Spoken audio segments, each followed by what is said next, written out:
We are here at Brookline Liquor Mart with Kevin and Brett from 90 Plus Cellars, which is a virtual winery based in Boston. And can you tell me a little bit about how the company got started and how the idea sprung for your company? Sure. Well, Latitude Beverage is about 3 years old now. We launched this brand in July of 2009, so only like about 18 months ago. And initially when the brand started, we were just trying to find, as a private label brand for a collection of stores throughout the state of Massachusetts, some high quality wines that they could bring in as a private label, as exclusive to a few stores. And I took it on myself to just, kind of try to find good quality wines and to throw myself a bit of a life raft in the sea of wine of vineyards all throughout the world.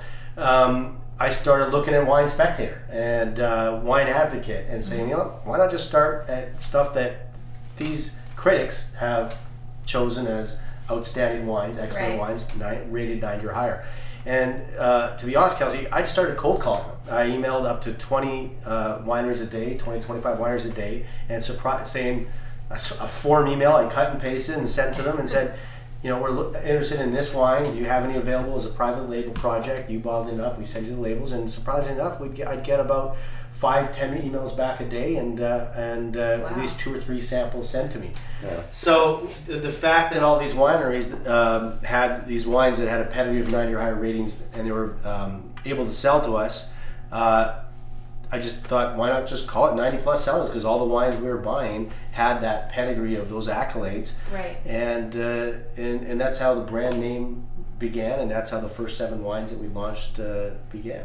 So a lot of other companies do something along the same lines of what you're doing, but what sets you apart from these other companies is the 90 Plus rating. There's not a lot of companies that do what we do in Massachusetts or even in the Northeast. Right. Primarily companies that, when this opportunity came about where there was a lot of California wineries selling their oversupply of high-end wines, kind of what they call declassifying their really quality wine.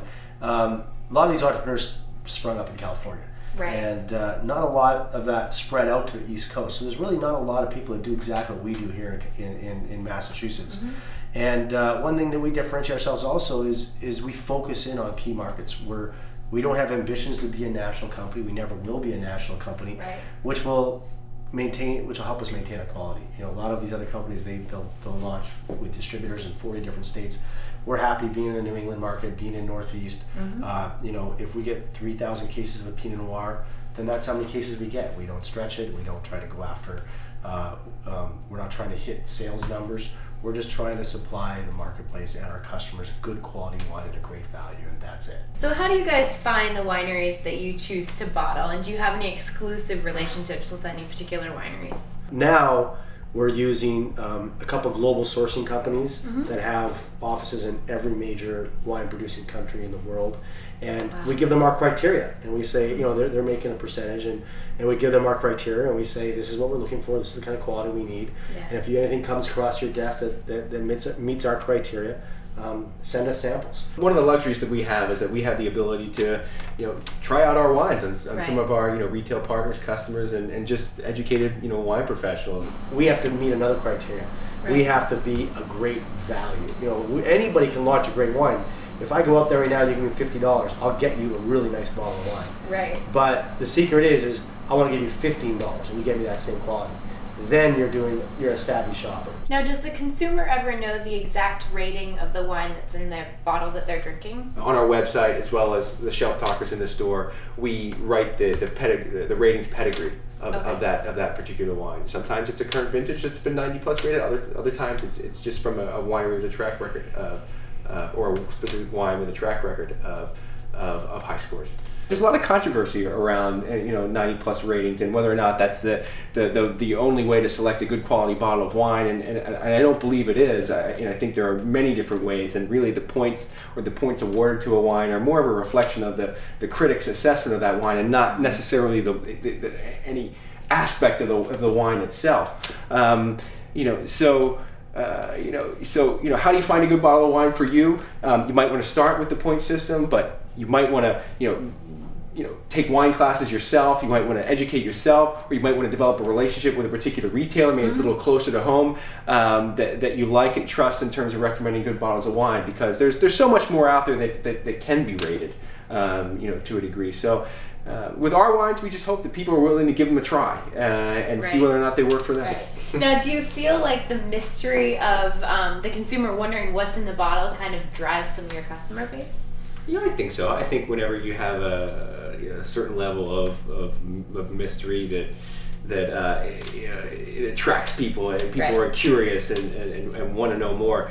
But I think ultimately it comes down to their experience with the label and that particular wine.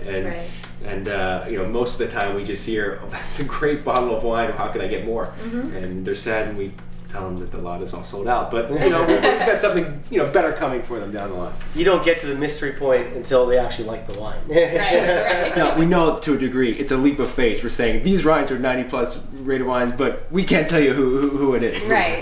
But what we try to be is be transparent as we can in every other way. While it's letting our Facebook fans know like what we're doing, what we're tasting, by being on French Oak TV and just saying, "Hey, here we are. This is what we do." Right. Like I said before, the labels have to obey all the same appellation laws that any other wine has to achieve. Some of them you probably could figure out if you looked on the back label and really did your homework, but I think most of our customers are just happy to have a good bottle of wine at a good fair price. Now we have in our glass some Sauvignon Blanc from 90+. Can you tell us a little bit about this particular wine and where it's from? Yeah, this is our Lot 2 Sauvignon Blanc from Marlborough, New Zealand, 2010 vintage. It's classic. If you smell it, you take a whiff. It's classic New Zealand Sauvignon Blanc. It's sort of like it's like someone squeezed a grapefruit in your face, but I mean that in a really good way. Right. But not as painful. Right, exactly. I mean, you can put it over here, and you can just smell the aroma just coming out of the glass. Sauvignon Blancs from New Zealand just tend to be this really big, aromatic, kind of citrus-laden Sauvignon Blanc with a little bit of the cut grass, a little bit of the minerality, and this wine is probably our best-selling wine. So now we're on to one of your reds, and which one is in our glass right now? This is our Lot 21 French Fusion, which is actually a red wine, a red blend from the Languedoc in the south of France. It's a blend of 60% Syrah, 30% Grenache, 10% Mourvedre. What I love about this wine is, in a way, we took a chance on this wine, because when you think of our wine label and what we do, you obviously think of Chardonnay, Cabernet, Merlot, Sauvignon Blanc. This is a little different. This is a little step outside of the mainstream. But it's not so much with respect to what's in the glass. I mean, what you have in the glass is just nice, blackberry fruit, a little bit of maybe a white pepper, a little bit of anise, maybe a floral-like component to it. Not many people are familiar, let's say, with the Languedoc. Maybe Châteauneuf-du-Pape is a more recognizable, name from in that area of the country. But commands a much higher price. Think of this as the same grapes go there. It's a little bit of a baby Châteauneuf to a degree, and this wine retails for under $15. And it's just a wonderful style of Southern French red that I think goes well on its own. But of course, like most French wines, pair well with you need to eat something with it. Right. Thanks so much for joining French Oak TV, and thanks to Brookline Liquor Mart for having us. Cheers. Cheers.